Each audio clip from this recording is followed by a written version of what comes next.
เลื่อมนี่เลื่อมร่องเดียวได้เนาะอ้ายเนาะส่วนหลายเนาะเลื่อมสังกะสีนี่คือเลื่อมตามร่องมันเลยเนาะอ่าคันว่าฝนตกแห้งนี่คันร่องใหญ่สิเนี่ยส่วนหลายมันอยากซึมพี่น้องเอ้ยแบบว่านี่นะคันร่องน้อยนะคักอยู่ร่องน้อยตัวร่องน้อยนะอันนี้ร่องใหญ่ได้น้อยเนาะร่องใหญ่ตัวนี้นะร่องใหญ่อันนี้พี่น้องเอ้ยเวลาฝนตกมาน่ะคันว่าโบซึมดอกอันนี้มันสูงแม่นบ่อ๋อแม่นมันค่อยลงสิเนาะโดยว่าไงว่าความเอียงมัน40องศาสิเนาะ45องศามันสั้นลงไปสินะว่าง่ายซะคันว่ามันแบบมันไหลง่ายมันไหลง่ายคันแบบว่ามันแบบนี่บนนี้แล้วมันสิซึมเลยนึงโดยนี่แบบนี้นี่มันอยากซึมแบบนี้มันเพียงเด้ซึมก็ยากดอกตัวนี้ทางขึ้นบันไดสิดอกนะพ่อเนาะใครกูเฮือน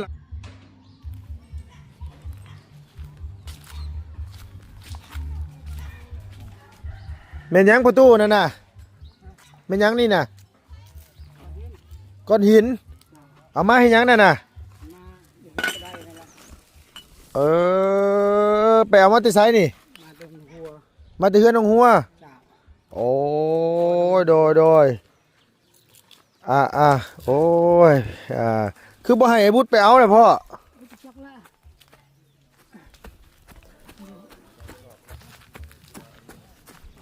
เอาโอ้ยเข็นมา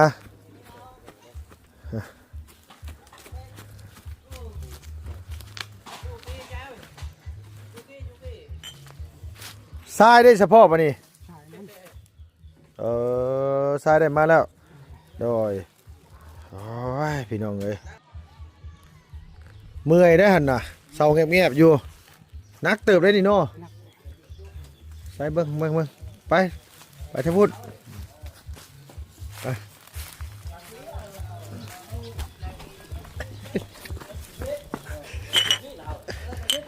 ไล่ละโอ้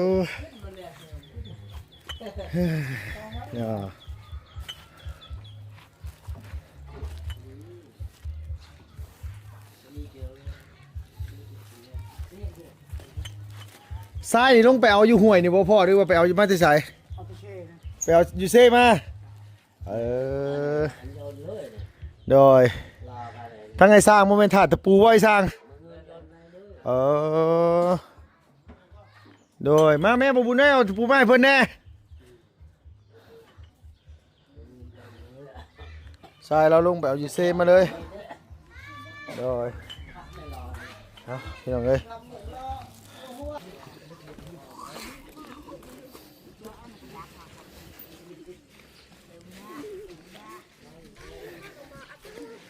เฮ็ดยังเฮ้ยน่ะ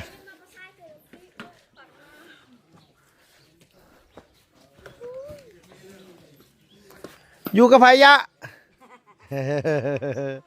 โดยย่าตัวบ่มุดดูว่าป้าตัวยายแม่ของพ่อตัวเหรออ๋อย่าเอาสบายดีเด้อโดยโอ้ยเห็นถ้าพ่อแล้วไปแบกแห่มาแต่เฮือนหัวผู้ลูกสาวได้ตัวบักใหญ่นึงคือว่าไปเฮ็ดให้เราก็ไปเอาแล้วแต่พออยากไปเอาก็อ๋อตัวไปเอามาแล้วเอาไอ้หัวไปใช้สมุนนี่ไหนหัวอยู่เพื่อนบ่ไปเฮ็ดอันนั้นไปเฮ็ดบัญชีบ่อ๋อหัวบ่อยู่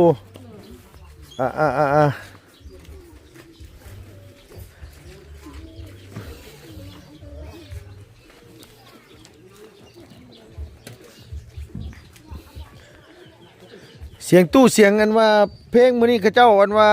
มีงานแต่งมื้ออยู่บ้านนี่อันบุตรเอาเสียงตู้เขาเจ้าเปิดให้ยังใส่เสียงพุ่นน่ะเขาเปิดซื่อ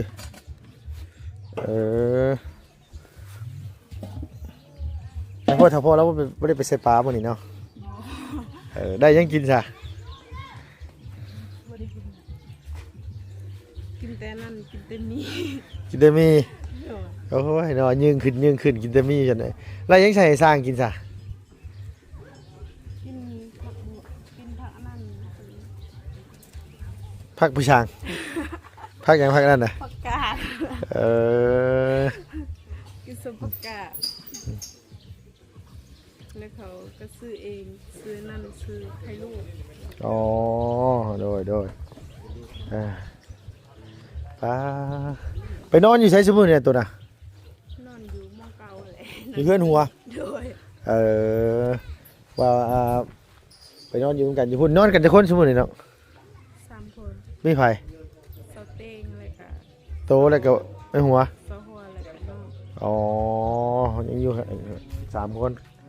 วันจันทร์ไปแล้วเนาะ โดย นี่แหละพี่น้องเอ้ยเฮือนน้องเพิ่นกะตะปูเบิดว่าซั่นไว้ซื้อตะปูมาให้บ่รู้ว่ามันเป็นอันเดียวกันบ่บุญมันปลาเพิ่นซื้อตะปูมาบ่ได้ไปไสมื้อนี้ โดยว่าสิลงน้ำเซเด้มันบ่แดด ลงไปเฮ็ดหยัง ไปสอด โอ้ยส่งบ่ไปสิได้กินน้ำดอกเบิ่งนี่คันน้องกับพ่อตัวน่ะไปแต่ได้กินน้ำอยู่ดอกได้บ่คิดว่าได้ว่าคิดว่าพอได้ว่าคันลงไปเด้ ได้อยู่ตกดิน ได้หยังส่วนหลาย กุ้งแล้วก็ปลา กุ้งปลาหยังสิเนาะ โดย ว้าวคือสินะวุฒิแท้ แท้บ่ โดย เอ้ยเนาะ คือได้อยู่เด้ ไปหานี่ครับ มา แต่พอได้กินเนาะ โดย พอได้กินอยู่คันไปนะเนาะ โดย ว่าไงคันไปนี่บ่ค่อยพลาด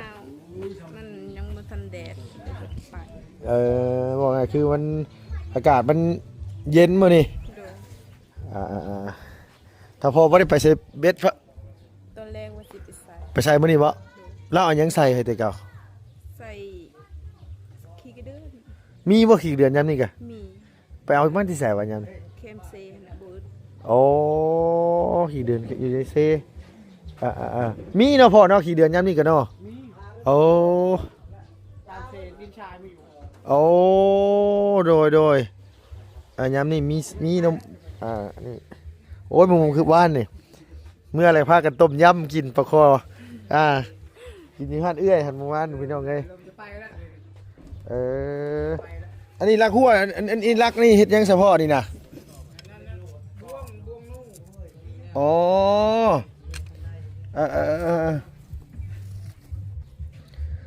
ถ้าพอแล้วตั้งหลายอย่างไงแนวดิมันหากินดีๆได้บ่ถึงเนี่ยก็ได้แห้วหมูพยายามอยู่ว่าแห้วหมูนะโอ้ยบ่แม่นมันติดแล้วบ่จักกันนี่บ่ฮะโดยไปลองมึงแม่พ่อได้มาเลยว่าใส่กันอยู่นี่เด้อได้เขาได้มาบ่นี่น่ะ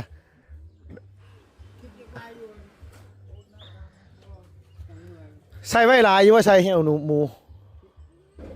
ชิปล่างกายนั้น กู้บ่แหละ 6ชิปเขาลั่นหมดแล้ว เออ เอาไว้ตามนองตามห้วย โอ้โดย แม่นะ มีลงห้วยแล้ว บ่ได้ไปนะบ่ได้ไปมื้อนี้แม่น ไปเกี่ยวนะ โดยเกียมแน่แล้ววะโดยสบายดีเด้อโดยโอ้ยอันว่าข่อยขึ้นเอาอันเอ็มร้อยให้เพิ่นก่อนให้สร้างพี่น้องเอ้ยเพิ่มอันนี้ก่อนบ่แรงแล้วถ้าพอแล้วว่าบอกให้ไปยามแห้วหมูแน่ว่ะโดยเอาไอ้โดยเจ้าทั้งไหนอันอยู่ทั้งมุ่น2 คนเลยเนาะ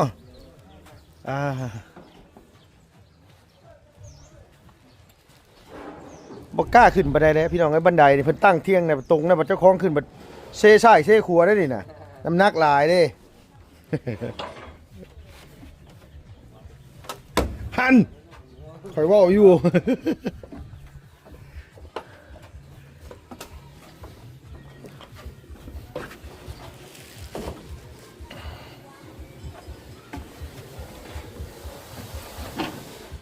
ตะปูบ่พอมันก็ได้ซ่าในนั้นนึงพี่น้องเอ้ยทางไอ้สร้างเพิ่นเบรก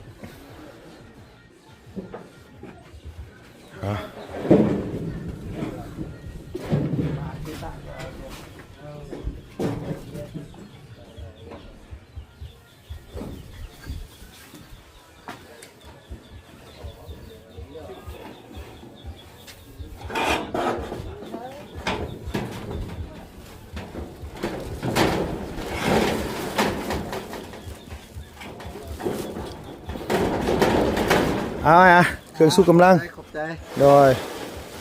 แบ่งกันคนละขวด เนาะโดยเจ้าคันบ่ท่านี่ก็หม้อได้เด้อนี่เนาะท่าอันว่าตะปู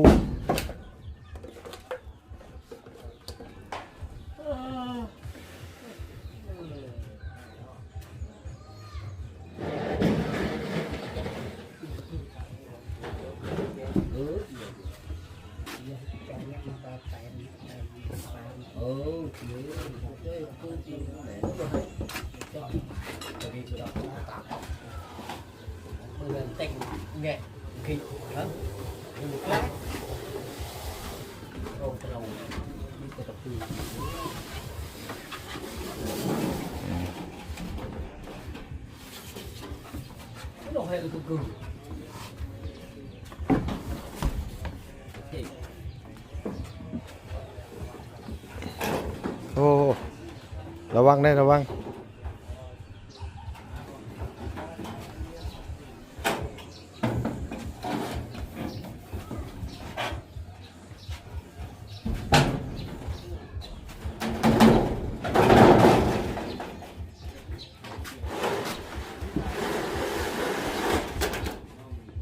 นั่งเริ่มมุ่งแล้วบัด เริ่มเลยเนาะโดย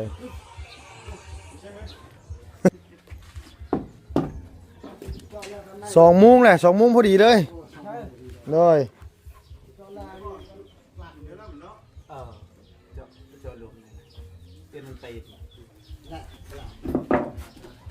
ไปใส่แต่เก้าไปใส่อยู่ใช่พ่อป่าอยู่ทางใต้พุ่นบ่ขี่เรือไปบ่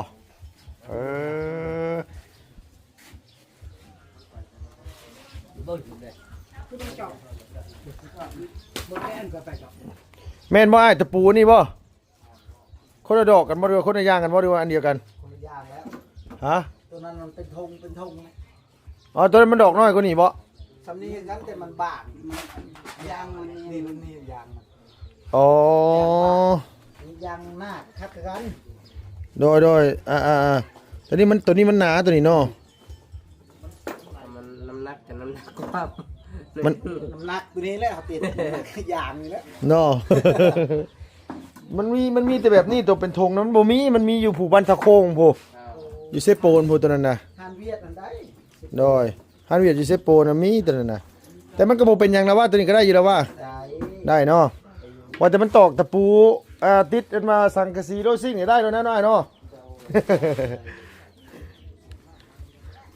เจาะสไลด์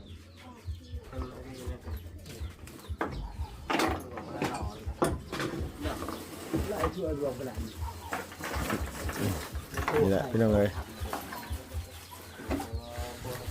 รู้สึกมันปากเนี่ยบ้างมันปากเป็นแบบไหนอารมณ์กับลูกมันลูก ยันแต่มันบ่พออีกนะครับบ่พอกับบอกไม่ได้เด้อซื้อมา5 โลนี่ยันบ่พอแล้วเขาว่า5 โลเนาะมันหนาซื่อยันบ่พอดอกพอก็มีแต่ว่าแจ้งใหม่อีกเทื่อนึงตอนแรกว่าสิให้เอามา10 โลแหละแต่ว่ายันว่ามันเกิน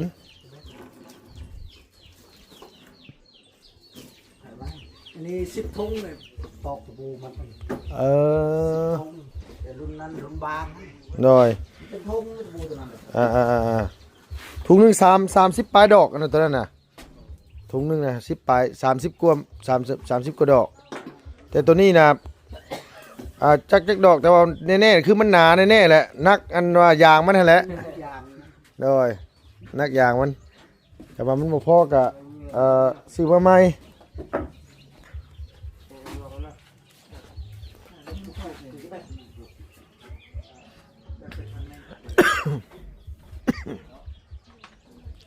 เลื่อมนี่เลื่อมร่องเดียวได้เนาะอ้ายเนาะส่วนหลายเนาะเลื่อมสังกะสีนี่คือเลื่อมตามร่องมันเลยเนาะคันว่าฝนตกแห้งนี่คันร่องใหญ่สิเนี่ยส่วนหลายมันอยากซึมพี่น้องเอ้ยแบบว่านี่นะคันร่องน้อยนะครับอยู่ร่องน้อยตัวร่องน้อยนะอันนี้ร่องใหญ่ได้น้อยเนาะร่องใหญ่ตัวนี้นะร่องใหญ่อันนี้พี่น้องเอ้ย เวลาฝนตกมาน่ะคันว่า โบซึมดอกอันนี้มันสูง แม่นบ่อ๋อแม่นมันค่อยลงสิเนาะ โดย ว่าไงว่าความเอียงมัน40องศาสิเนาะ45องศามันสั้นลงไปสินะว่าง่ายซะคันว่ามันแบบ มันไหลง่าย มันไหลง่ายคันแบบว่ามันแบบนี่บนนี้แล้วมันสิซึมหน่อยนึง โดยนี่แบบนี้นี่มันอยากซึมแบบนี้มันเพียงเด้ซึมก็ยากดอกตัวนี้ทางขึ้นบันไดสิดอกนะพ่อเนาะใครกูเฮือนหลังเก่าอยู่นะพ่อเนาะ ใครกูหลังเก่าอยู่ดอกชาวเทาคน โดยตัวเก่านี่ฝนตกมาหาหมองอยู่กับพ่อยามน้ำท่วมบ่พ่อท่วมบ่ไม่เส้นมันก็จะล่มเองมันโลดเสามัน โดยเอาไม่เส้นออกแล้วอยากล่มรถเนาะ เสามันจะล่มเองมันโลด โดยอันนี้นี่คิดว่าคันเวลาปีใดน้ำท่วมแห้งๆนี่ท่วมบ่นี่บ่ฮอดบ่เต็มที่มันก็ประมาณข้างล่างหันเนาะพ่อเนาะโดยมันบ่ได้เหลือหยังเนาะพ่อเนาะ เจลปี้บ่ฮอดดอกเป็นปูนี่บ่ฮอด โดยมันมีปีใดบ่นักสุดแบบว่านี่ไอ้นักสุดดิ ปี2018หรือว่าปี2019นี่แหละ ปีนั้นท่วมแห้ง ท่วมแห้ง มันฮอดใส่พ่อมันฮอดใส่ ตีนเช่าคน อั นนี้จุ่มเลยเป็นปูคือว่า เป็นปูขึ้นหลังนี่วะ โดย มันต่ำได้หลังนั้นน่ะโดยนี่ใครได้มาฮอดหลังคาพุ่นหลังนั้นน่ะมันต่ำคันทั้งนี้ตัวนี้นี่ทางนี้สิต่ำกว่าพุ่นแน่นอนพุ่นมันสิสูงกว่าเนาะทางพุ่นน่ะโดย ข้างล่างก็ยังท่วมหมด เอา ช่องล่างเหือน โดย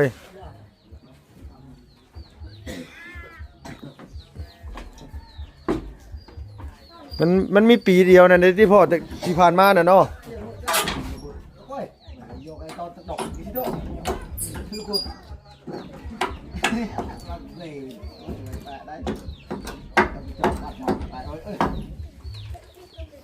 เจ้าตะบานไม่เท่ากันดีเป็นส่วนของเจ้าตะบานนี่แต่เนี่ยมวยเลยแหวนกระพูดกระพูดเท่าไหร่เลยครับจริงต้องจริงแต่ยังไม่ย่อ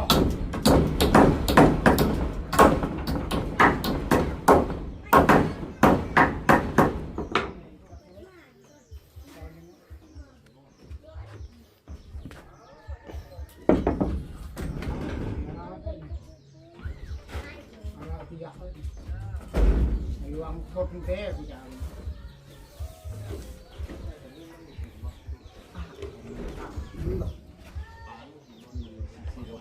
มันหักสีลบนี่บ่มีบ่ อันน่ะ หักสีลบ สังกะสีลบ โดย มันบ่พอบ่ บ่พอประมาณเม็ดปลายนี่แหละไปยังเม็ดเจ็ดเนาะ หรือว่าเอาสังกะสีเลยลบก็ได้ คันว่านั้นมีแต่ว่าไปสั่งเขาไหมเม็ดเท่าไหร่นะประมาณ2เม็ดบ่เม็ดปลาย เอา2เม็ดเนาะ โดยสังกะสีลบตัวเทิงนี่เนาะตัวลบตัวเทิงหรือลบตัวข้างไอ้ ลบข้าง ลบข้าง โดยแบบนี้แหละ แต่เบาจันว่าบ่ได้สั่งก็ดีนั่นจะบ่พอเราสั่งเองก็ดี ไผอันว่าอันเวียดนะว่าสั่งเองนะ เบาจันบ่ได้สั่ง โอ้โดย แต่มันสร้างดีก็ดีบ่ได้สร้างตัวนั้นเป็นลบตัวน้อยตัวสั้นนั่นแหละเม็ดเจ็ดเลยก็ บ่พอตัวนี้ ฝั่งนี้อีกเนาะ โดย โอ้มันก็ต้องลายอันเด็ดชุดนี่นะ มันหลายมุมเนาะ โดยมันหลายมุมสังกะสีลบมันนะบ่บุญสังกะสีลบมันเลย สีลบนี่เบาจันบ่ได้หาเอง โดย แต่ว่ามันบ่พอเพิ่นได้บ่ได้หาเอง มันลืมตัวลบสัตว์เลยนะเม็ด70เลย ตัวลบสั่นตัวนี้ก็บ่ได้มีแหละกับตัวนั้นเพิ่งนั่นอีกแล้วว่ะแม่น ประมาณ2เม็ดนี่แหละ ประมาณ2เม็ดน้อยเนาะ โดย แต่ละเส้นนะ2เม็ดนะเนาะ โดย ฝั่งนี้อันนึงฝั่งนี้อันนึงบ่ดูว่านี่ใด มีแต่เอา2เม็ดละก็แล้วเลย อ๋อแบบนั้น ซ้ำนี่ก็ได้นี่ซ้ำนี่ สามี2เม็ด นี่เอา ไปบอกเขาเหยียบวานในสังกะสีลบข้างโดยถ่ายรูปไปให้เขาเจ้าเบิ่งก็ได้นี่บอกเขาเหยียบไปเช่นนี่ เหยียบแบบนี้แหละ แต่ว่าบอกทำนี่จบเลยเนาะ แม่น เขาพูดนะเอา2 เมตร รายการทีแล้วตอนนั้นคุณลาวกัน ห้าเลยเราซื้อ ทันที ฮันเวียดได้บ่บุญฮันเวียดมันง่ายอยู่ดอกอันว่าฮันเวียดนี่น่ะเราบอกง่ายอยู่บ่ได้ยากดอกมีแต่ว่าให้เราเหยียบให้เราก็เหยียบให้เราหรอก เท่าไรนี่นะทำมา2 เมตร กับเม็ดหนึงมันก็สิประมาณ80-90 พันนี่แหละคันจำบ่ผิดเด้อ มึงนั่นแหละ คัน2 เม็ดก็ประมาณ 200,000ปลายนะบ่บุ สั ญ งกะสีนี่ก็60 ปลายพันสิเนาะอันนี้ โดย น้อยๆนี่ก็บ่ได้แพงปานใดหรอก โดย เม็ดมันนี่ราคาสำคัญเลย แน่นั่นบ่ มันเท่าไรราคาเดียว โอ้แข่งกันแน่เนาะ คันว่าเม็ดละ60ก็คือเม็ดละ60นั่นแหละคัน2 เม็ดก็แสนปลายโดย เขาไล่คือสักซีมาเลย มันอาจจะได้แบบเดียวนะ ส่วนลายแบบนั้นแหละ ได้เป็นเม็ดเด้พี่สิเนี่ย จักแม่นบ่แม่นหน้าน้อยหน้าใหญ่ได้บ่บุญเด้อเจ้าก็ได้เจ้าอย่าลายได้อบ่บุญเด้ย ไล่เหยียบเด้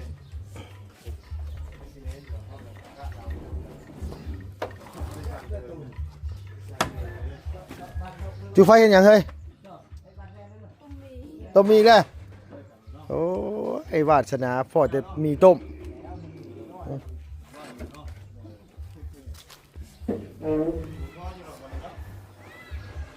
ขอยันบ่พอบ่บุญเลยยันบ่พอ ได้รุ่นนี้จะพอแล้ว16นี่โอเคจะดูลุงต่อ อันนี้มันนักกันว่าอย่างมันผู้สาวสิต้มมีพี่น้องเอ้ย